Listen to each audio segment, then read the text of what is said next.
Et Agathe, derrière cette bouteille de vin, il y a une étiquette avec plein d'informations que je comprends pas. Il y a des logos, il y a des QR codes.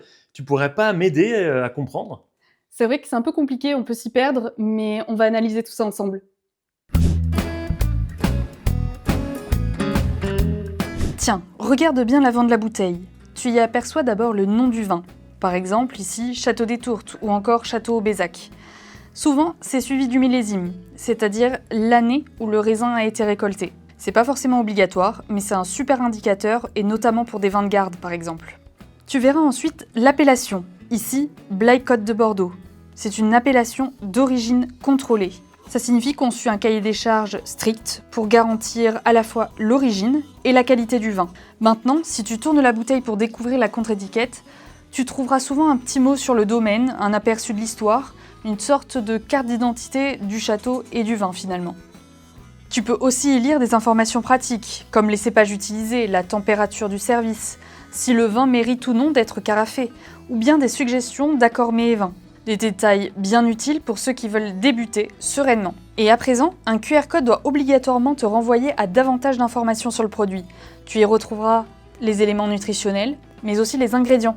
Si tu repères la mention « mise en bouteille au château » ou sur la propriété, cela signifie que le vin a été mis en bouteille directement chez le viticulteur, sans passer par un négociant. Si tu regardes bien, tu repéreras aussi des logos, comme celui du vigneron indépendant, attestant qu'on cultive, qu'on vinifie, qu'on embouteille sans intermédiaire, ou encore le sigle HVE, qui signifie Haute Valeur Environnementale. C'est un label qui indique qu'on veille à préserver la biodiversité. Sur certaines cuvées, tu verras aussi le logo AB pour l'agriculture biologique. Ça, c'est le vin bio. Ce genre de vin répond au cahier des charges européen qui régule le process de production à la fois dans les vignes et dans les chais. Tout en bas de l'étiquette, tu verras aussi le volume, typiquement 75 centilitres, et aussi le pourcentage d'alcool qui est obligatoire, bien évidemment, mais aussi une bonne indication pour la dégustation. Tu remarqueras aussi la mention « contient des sulfites ». C'est un conservateur naturel et incontournable pour préserver le vin. D'ailleurs, tu en retrouves dans beaucoup d'autres aliments. Et enfin, ce petit pictogramme avec une femme enceinte barrée. Ça, c'est la mise en garde santé obligatoire en France. Parce qu'on le sait, l'alcool et la grossesse, ça rime pas du tout avec sécurité. Maintenant, focalise-toi sur la capsule au sommet de la bouteille. Si elle est verte, cela indique un vin en appellation d'origine contrôlée. Si la capsule est bleue, ce sont des vins d'indication géographique protégée ou encore des vins de pays. Et si la capsule est orangée, elle est réservée ici aux vins doux naturels ou aux vins de liqueur. Si tu regardes encore plus attentivement, tu verras parfois une petite Marianne, symbole de la République, avec une lettre juste à côté ou encore une mention.